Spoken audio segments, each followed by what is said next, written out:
Salut bande de geeks! On se retrouve pour une troisième vidéo et donc un troisième roman. Il s'agit d'un dissident de François-Régis de Guéniveau, sorti en août 2017 aux éditions Albin Michel. À travers le livre, nous découvrons l'histoire de Christian Sittel, un jeune génie qui se passionne depuis son plus jeune âge pour les sciences et les mathématiques.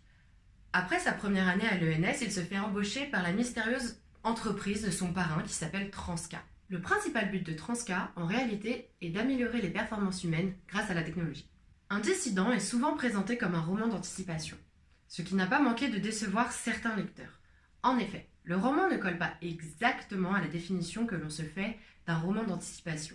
Il ne parle pas d'une société futuriste, de ses conflits, de ses dilemmes, mais l'intrigue se situe à notre époque.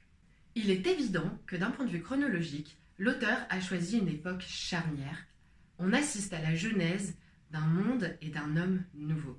D'ailleurs, ce thème des frontières et des seuils se retrouve dans les nombreuses références philosophiques et artistiques dans le roman. Stravinsky, Beethoven, Pina Bausch, et pour citer l'auteur, tous ceux qui ont ouvert des voies et qui étaient à la charnière entre deux époques. Mais le thème principal du roman, c'est le transhumanisme. Petit point sur le transhumanisme. Le transhumanisme est un mouvement philosophique et scientifique selon lequel il serait possible d'augmenter et d'améliorer les capacités intellectuelles et physiques des hommes grâce à la technologie. En réalité, le transhumanisme ne date pas d'hier. La Grèce antique n'a cessé de rêver à des hommes, des femmes à la taille, à la force et à la beauté exceptionnelle. Et d'ailleurs, on retrouve toutes ces références antiques dans le roman, telles que le mythe de Prométhée. Mais quelle est la position de l'auteur par rapport au transhumanisme ? On ne peut pas dire que François-Régis de Guéniveau en fasse l'apologie, ni que le roman en soit le procès.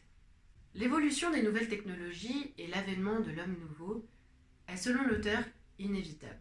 Pour ma part, j'ai trouvé que l'auteur jouait habilement sur ce sentiment contradictoire qui habite généralement chacun de nous face à ces questions. Pour vous résumer ma pensée, j'ai trouvé ça pertinent de vous lire une citation d'Édouard Klimpeter dans son essai L'humain augmenté. Chaque fois que nous développons nos connaissances sur le monde, nous nous engageons dans un jeu paradoxal entre un sentiment accru de maîtrise de notre avenir et une inquiétude sans cesse grandissante d'être dépassé par les productions issues de ces connaissances. En chacun de nous cohabite un technophile et un technophobe. Je laisse le soin au lecteur de se forger sa propre opinion, non seulement sur les idées développées par François-Régis de Guéniveau, mais également sur le transhumanisme. N'oubliez pas, chaque livre est une porte ouverte sur le prochain. La dimension philosophique, vous l'aurez remarqué, n'est pas négligeable dans le roman. Au-delà des questions soulevées par le transhumanisme, François-Régis de Guéniveau porte un regard analytique et critique sur notre société actuelle. Le lecteur est questionné sur de nombreuses thématiques, la famille, la sexualité, l'argent. J'ai tout particulièrement apprécié la présence subtile d'une dimension religieuse et humaniste dans le roman.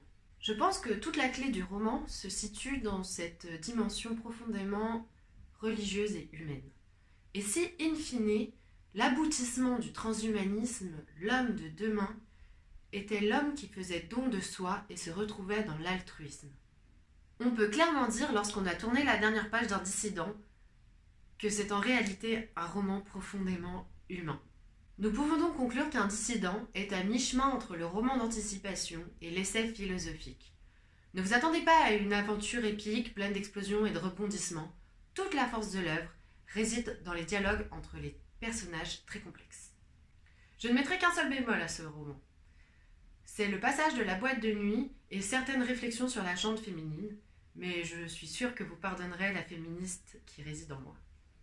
Le roman n'en reste pas moins excellent. Je vous le recommande chaudement et j'espère que cette vidéo vous aura donné envie de le lire. A très bientôt, petit pain geek. Bisous!